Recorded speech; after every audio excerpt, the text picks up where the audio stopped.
Kembali lagi di channel YouTube kami, Wikimedia, media informasi seputar review dan rekomendasi film yang menarik. Film dengan alur plot twist sengaja dirancang untuk mengacaukan cerita yang menurut penonton sudah bisa ditebak. Namun film dengan alur seperti ini pun tak mudah dibuat. Butuh ketelitian dari para pembuat film agar penonton bisa seakan-akan yakin terhadap suatu hal yang salah di awal dan kemudian diputarbalikkan pada akhir cerita, namun tetap mempertahankan keseluruhan cerita tersebut. Berikut rekomendasi film yang memberikan kejutan besar dan tidak terduga pada akhir ceritanya. Film yang pertama berjudul The Sixth Sense pada tahun 1999. Mengacu pada IMDb, film ini mengusung 3 genre sekaligus, yaitu drama, thriller, dan misteri. Bisa dikatakan sang sutradara M. Night Shyamalan benar-benar berhasil mencampur adukan ketiga genre tersebut. Berkisah seorang anak laki-laki bernama Cole Sear yang sering didatangi oleh hantu. Setiap hantu yang datang padanya punya masalah yang tidak pernah selesai. Cole merasa ketakutan dengan kekuatan yang dia miliki. Dia pun tak pernah mengungkapkan kemampuan itu kepada siapa saja. Hingga suatu waktu dia bertemu dengan psikolog anak bernama Malcolm Crowe. Cole awalnya tidak mau terbuka pada Malcolm. Perlahan namun pasti seiring berjalannya waktu dan mereka semakin akrab, Cole mulai berbincang dan menjelaskan semua kekhawatirannya. Kemudian semenjak dekat dengan Malcolm, dia mulai berani untuk berbincang pada setiap hantu yang datang padanya. Bahkan pada satu waktu dia berhasil mengungkap kematian seorang gadis yang ternyata diracun oleh ibunya sendiri. Setiap adegan yang ada dalam film tersebut harus kita perhatikan dengan seksama, sebab itu akan menjadi pengungkap jati diri Malcolm sebenarnya. Berkat cerita yang menawan dan pemeran yang memerankan tiap karakter cukup ciamik, film ini pun masuk dalam 6 nominasi Oscar sekaligus. Is anyone there? Look out! Please make them leave. I'm working on it. Di urutan kedua ada Fight Club pada tahun 1999. Film ini berkisah soal seorang pria yang diperankan oleh aktor kawakan Hollywood, Edward Norton. Dalam film dia dibuat sebagai seorang narator yang sedang bercerita tentang kisah hidupnya, serta tidak pernah diketahui secara pasti namanya. Awal kisah dia bekerja pada sebuah perusahaan mobil, karirnya bisa dibilang cukup mentereng, tapi memiliki segudang masalah pribadi dan paling parah adalah memiliki penyakit susah tidur atau insomnia. Dia pernah pergi ke dokter untuk berkonsultasi masalah tidur tersebut. Kemudian sang dokter memberikan dia obat dan menyarankan untuk pergi ke gereja mengikuti kelas sharing. Dan sejak itu dia kecanduan ikut kelas tersebut. Singkat cerita, dalam setiap kelas sharing yang dia ikuti ada juga seorang wanita yang bernama Maria. Sang narator pun kesal dan meminta Maria untuk tidak ikut kelas yang serupa dengannya. Film ini diadaptasi dari novel berjudul sama karangan Chuck Palahniuk yang rilis pertama kali pada 1996. Sementara filmnya rilis pada tahun 1999. Film ini disutradarai oleh David Fincher. Selain dibintangi oleh Edward Norton, film yang disutradarai David Fincher ini juga dibintangi oleh kawakan Hollywood lainnya yakni Brad Pitt. Dalam kisahnya, sang narator akan menjelaskan bahwa dirinya selama menjalani konflik membuat sebuah grup berantem jalanan. Di situ letak pemutarbalikan ceritanya akan bermula, maka perhatikan dengan seksama. We're looking for a way to change your life. You got it.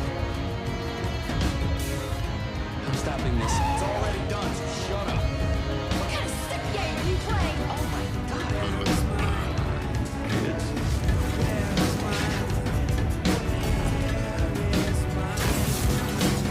This is too much. In the end, you will thank me. Wow!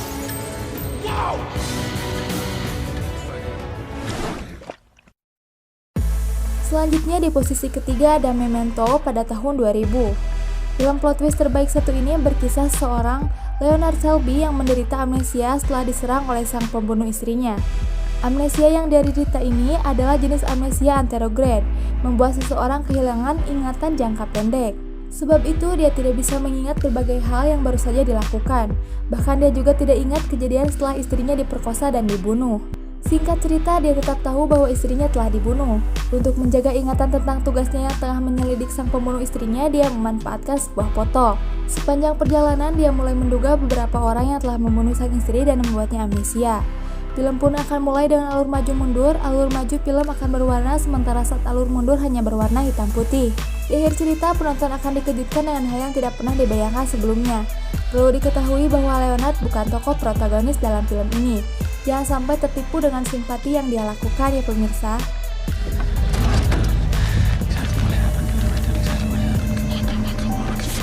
Jeez, come on. Okay, focus.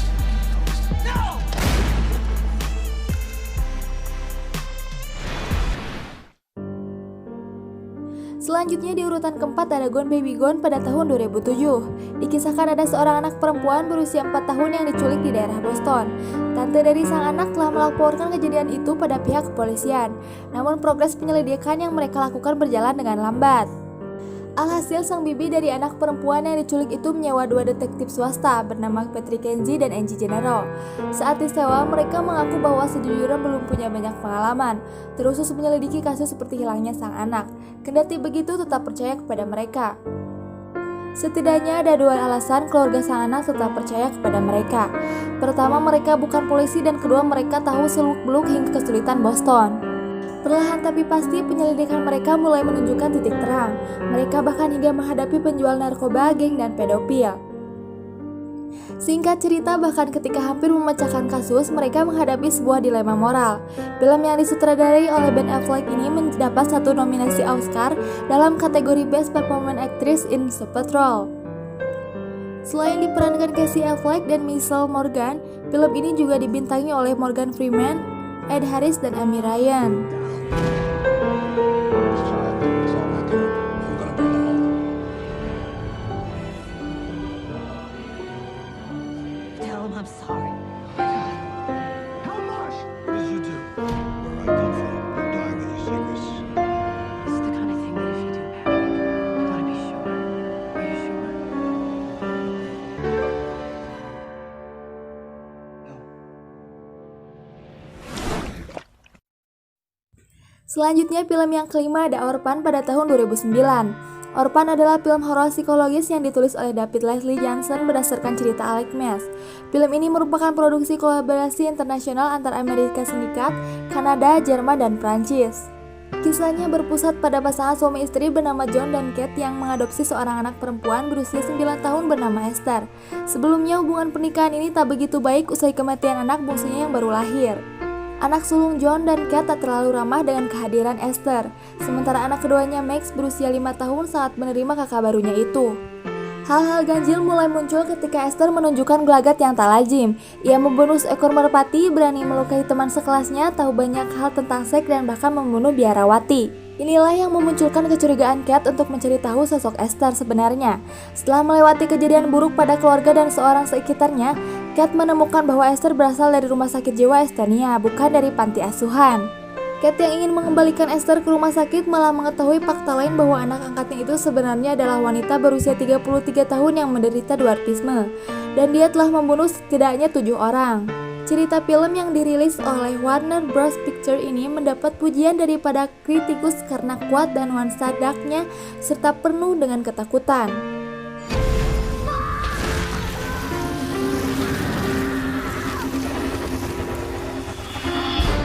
Why was she at your hospital? Oh my God. I love you, Daddy. I can't do it anymore. I have a surprise for you, Mommy. What are you doing? What did you do?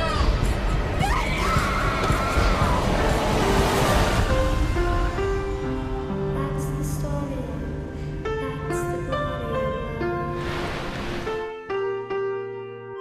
Selanjutnya ada film Get Out pada tahun 2017. Berbeda dengan film horor barat pada umumnya yang kerap mengandalkan jump scare, Get Out disebut-sebut mendapat pujian sebab berhasil membuat suasana seram tanpa jump scare. Kisahnya bermula saat seorang fotografer kulit hitam yang memiliki kekasih wanita berkulit putih. Mereka sudah menjalin kasih selama 5 bulan. Suatu waktu, sang perempuan mengajak prianya untuk berkunjung ke rumah orang tuanya. Sempat ada kegusaran dari sang pria karena hal itu. Namun singkat cerita, dia akhirnya memenuhi keinginan sang perempuan. Kunjungan sang pria ke rumah calon mertuanya itu ternyata tidak pernah dia bayangkan. Dia mulai mengalami hal-hal yang membingungkan dan ceritanya mulai seru dari sini. Anda akan diajak berkelana tentang hal-hal yang membingungkan di film ini, mulai dari banyaknya suruhan atau pembantu yang berkulit hitam dan narasi-narasi yang dibangun cukup liar. Perlu kejelian dan ketelitian untuk menyimak setiap narasinya. Kendati begitu, sang sutradara cukup ciamik memberikan plot yang tersusun rapi. Tidak loncat-loncat, Anda akan secara tidak sadar jeli melihat setiap narasi yang dibangun oleh salah satu film terbaik ini. Apparently, a whole bunch of brothers been missing in this suburb. But it's cool. Bro, how you not scared of this, man? Good to see another brother around here. Chris was just telling me how he felt much more comfortable with my being here. Get out. Sorry, man. Get out! Yo! Rose, we gotta go. Is everything okay? Rose, the keys. Just get the keys. I don't know where they are. Rose? Sink into the floor. Wait. Sink. Terrible thing to waste. Terrible thing to waste.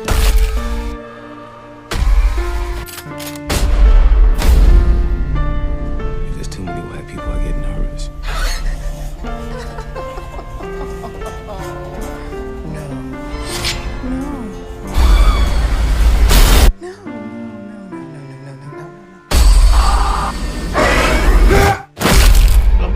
It's a terrible thing to waste. Nah, itu dia tadi 6 film plot twist terbaik dengan ending tak terduga. Apakah kalian berani menontonnya? Nah, buat kalian yang udah nonton film ini, komen di bawah ya reviewnya supaya jadi pertimbangan buat para Wimed yang belum nonton nih. Jangan lupa like and subscribe supaya channel ini terus berkembang, memberikan review film terbaik untuk kalian ya Wimed.